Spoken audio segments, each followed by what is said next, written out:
Hey, what's going on, everybody? It's Donnie again, bringing you another video about Victarion and the Greyjoys. Hi!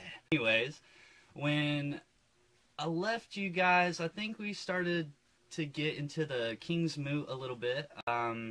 Basically, what I want to go through with this one is the Greyjoys that are still around, more or less, since, Balon bit the bucket off of a string bridge in between iron islands that he's walked all his life. Anyways, so I just think it's kind of funny how in the timeline, you have the eldest brother of Balon Greyjoy show up the day after Balon falls to his death, basically. And let's pick it up right there. Alright, so we have Aeron Dannfair Greyjoy. Dude is he's a little mangy. So he it's actually cool. In the HBO series, it's the only uncle of Theon Greyjoy that we've actually seen on the screen. And I thought that they did him very well. I actually went back and rewatched that episode. And he poured the salt water all over, Theon's, head to baptize him, or, whatever you want to call it. So now Theon is, all hell-bent, Ironborn, and that's why he goes and takes, Winterfell. Aeron, somebody comes to Aeron while he's performing rituals and things like that, and they say, hey, your brother is dead, Balon. He fell off a bridge. So he's like, okay, that's not good. And then that person says, hey, that other brother that you don't like? Euron, the guy that's banished, that Balon said, hey, don't come back here, until I'm dead. And magically Euron is there a day later. Quinky-dinky, maybe not. We don't know at this point. We have the King's Moot, and also Victarion has arrived. Look at that, baby. Ooh. You see what I'm saying? Like, dude, that's just like the... Ugh! It's like a Spartan with tentacles coming out of his face. We have Asha realize, but before the King's Moot, that she doesn't necessarily have as much support as she would like. She has proposes from different bannermen from the Iron Islands to wed her, more or less, and she doesn't want that. Like, she wants Daddy-O's sea stone chair.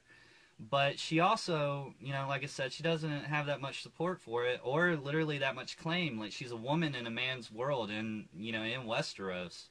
So she approaches her uncle Victarion, which that could get a little weird. You know what I'm saying? So he in his head, he's like, ugh, this grown niece of mine. And it actually said something to where he, like, kind of felt a little something, for her. But hey, it's nothing new. Song of Ice and Fire.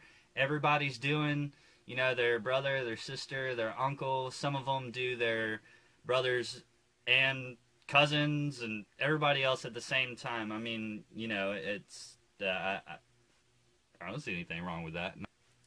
She, to get a little bit of claim on her side, there was this big, Aeron Ironmaker fat guy that had to be carried around, on a little chair and whatnot.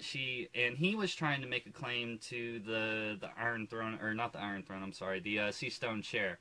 And so she was like, hey, why don't you get off your ass and, like, prove everybody, how badass you are. And he couldn't even, like, stand up. So everybody was like, yeah, Asha, she's, awesome.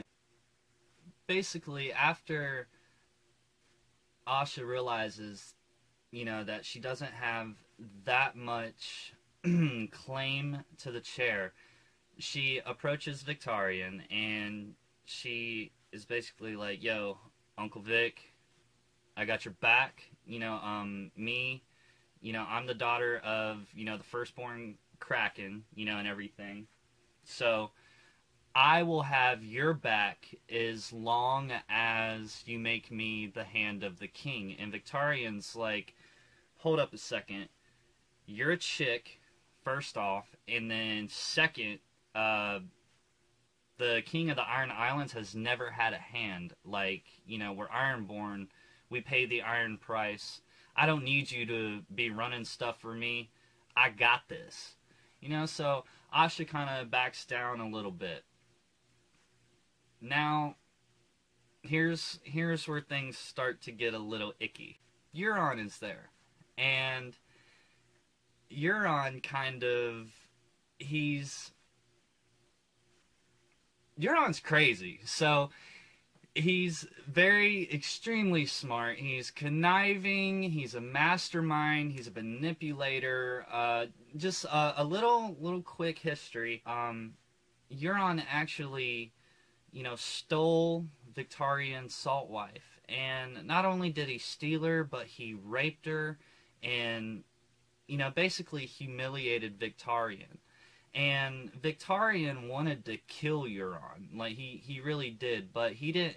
There was a taboo or whatever about, kin slaying, not king slaying. I mean, but there's probably a taboo against that as well. But kinslaying. So he didn't want to kill his brother. So Balon was like, "All right, dude. So don't come back here while I'm alive. You're straight up banished." And after that, Balon actually made Victarion, beat the crap out of his wife and kill her, because at that point, that woman had sex with, not only Euron, but Victarion, which that's like against all woman code or salt wife code, whatever. And so he makes Euron leave, and then Victarion, you could also consider, him beating his wife kind of like a,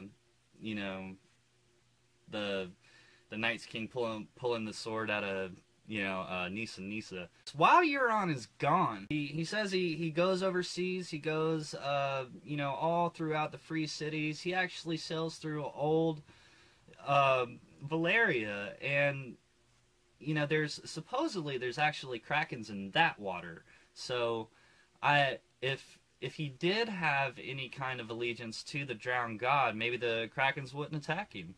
I don't know. But it also, Damphair, he didn't want Euron to be, on the Sea Stone chair, because he said he's a godless man. And Euron's like, "Hey, bro, I am not a godless man. I've, made all kinds of people pray to tens of thousands of gods, so whenever people see me coming, I make them pray, which I actually thought was pretty cool and quite clever of Euron. Euron actually did all that with one ship, and it's painted red. The ship is painted red to hide all of the blood that has been shed on this thing. So eventually, Victarion, we'll get into him in the third episode. I'm sorry, or part 3, because once we start talking about Victarion, I just kind of want to grab him and just run with it. So after the King's Moot, I got some really bad news for you guys. Euron actually he won the King's Moot for the Iron Islands. So now we got this guy that basically is a D-bag, sitting on the Sea Stone chair. So he asked Victarion to come to his room, dressed like that. Anyways, so he comes in there, and he's his lips are all blue from drinking the shade of the evening, and like he's butt naked, you know, and all kinds of stuff. And he's like, hey, Victarion, guess what, dude? Have you heard about the chick over there, you know, on the other island or the other continent that actually has dragons? Well, hey, I tell you what, I ain't mad at you, even though you hate my guts, man. We're still good with each other. But so, what I want you to do is I want you to go over there, and I want you to get her, bring her over here, and then me and her are gonna get hitched. Okay, like, Victarion's pissed now at this point.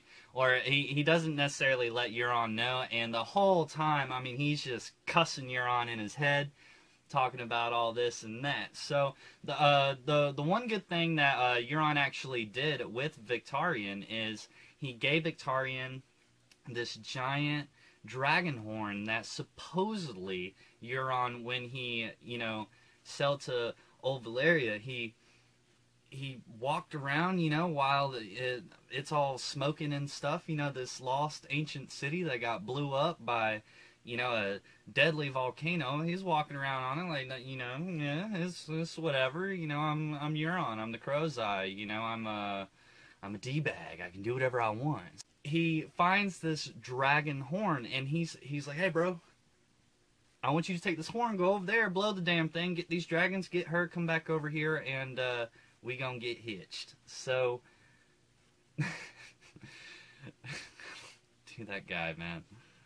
Oh my god. It's like, where does he get off, man? And it's like, dude, you've been gone for like, you know, X amount of years, and then you just come over here, you know, and wanna, you know, start telling me what to do. Honestly, you wanna get Euron and Victarion in a fist fight or any kind of fight, dude. Victarion is just gonna mop the floor with this dude. I mean, you know, here I go about Victarion again. Euron, he's been gone for a long time, and there's, you know, just a couple things that doesn't really make a whole lot of sense. You know, and at this point, I want to kind of start weaving just a couple things into the TV show that we've seen. What I want to talk about is Euron. There's a big old crackpot theory out there that Euron is Daario. You know, if you watch the show, he's the guy that, you know, pulled out the, you know, little knife and just like threw it to the dude, you know, that was on the horse, and like he just trampled over. Like, I mean, it was cool. You know, he was awesome. And, you know, they actually recast that character. You know, Daario had, you know, kind of a blue beard. You know, Euron had blue lips. You know, and supposedly Euron's one of his eyes was, you know, big, blue, and beautiful, and the other one was black as night. You know, how do you say that, you know, Euron is Daario, or, you know, vice versa? And you could say that, you know, Daario has already been up in good, you know, with Daenerys and whatnot. I think everybody knows that, you know, that's read the books and watched the show now at this point. And Euron's been banished for, you know, 15 years or 17 years, something like that. And so he, you know, while he was gone, you know, let's say he went over to the Free Cities and the Essos over there, and like, you know, became this new person, more or less, Daario. And during that time, you know, he you know, helped build up his armies, you know, and things of that nature, won the favor of, you know, Daenerys and whatnot, and that's how Euron would know all about Daenerys and her dragons to give Victarion, you know, this kind of information.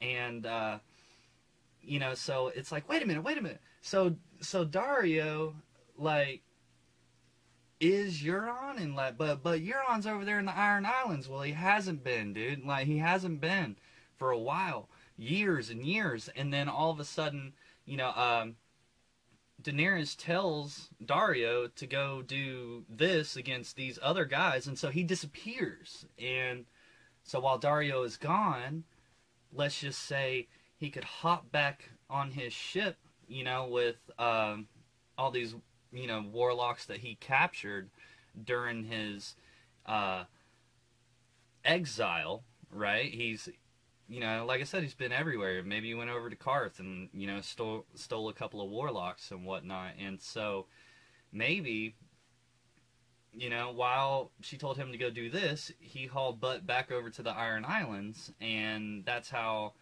he knew all the stuff. He was able to get there in a swiftly manner. And, you know, George R.R. Martin said, hey, if I need a character to get to a certain point, it happens, and during a certain timeline. He said, stop taking out your rulers and, like, going, like, oh, it takes 3 weeks of hard riding to go from Winterfell up to the Wall, you know. So, but it's like somebody said that at a point in time, or Tyrion did in, you know, one of the first chapters.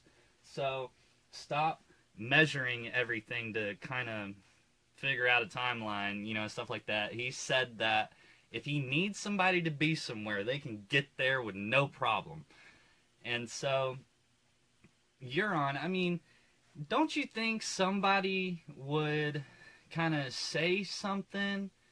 You know, if Euron was running in between continents, you know, pretending to be somebody else, and actually is holding down now the fort at the Iron Islands, I mean, basically, he would have to have, you know, some magic warlocks with him, and then, I mean, basically, he would need a crew that just doesn't talk or speak or say anything to anybody about what he's doing.